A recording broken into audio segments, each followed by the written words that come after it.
Chicago is the largest city in the U.S. state of Illinois.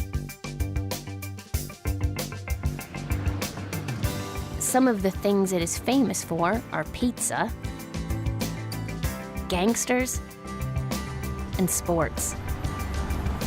This is Wrigley Field, home to the Chicago Cubs, Chicago's oldest baseball team. Many American people call Chicago the Second City because for 100 years, it had the second biggest population in the country. It was smaller than New York, but until the 1980s, it was bigger than every other American city. Today, Chicago is a very popular tourist destination.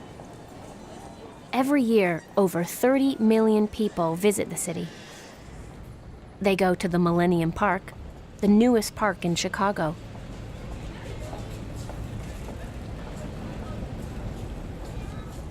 They walk along the shore of Lake Michigan, the second largest of the 5 Great Lakes.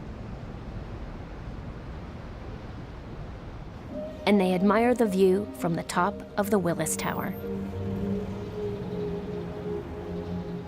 The Willis Tower used to be called the Sears Tower, and for 25 years it was the tallest building in the world.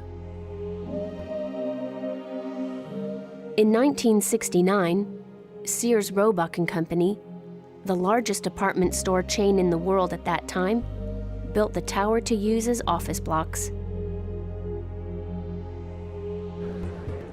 Today, the skyscraper is one of the most popular tourist attractions in the city. It is still the tallest skyscraper in the U.S., but it isn't as tall as the Burj Khalifa in Dubai or the Petronas Twin Towers in Kuala Lumpur. Chicago's other famous nickname is the Windy City. People say that it is windier than other major cities, but weather experts disagree.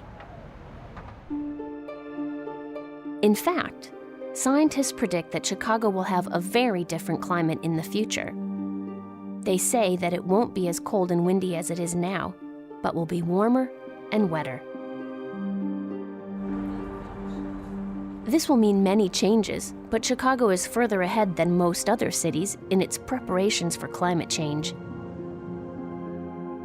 The city is constructing new, environmentally friendly buildings, planning more parks and green areas, and placing big hedges alongside the city's pathways. Chicago is also investing in new roads and car parks for electric cars. Chicago is a changing city. The Windy City's famous climate is going to become much warmer. Chicago will be a hotter, more tropical place than it is today. This will cause problems, but at the moment, America's second city is one of the first places to properly deal with pollution and climate change.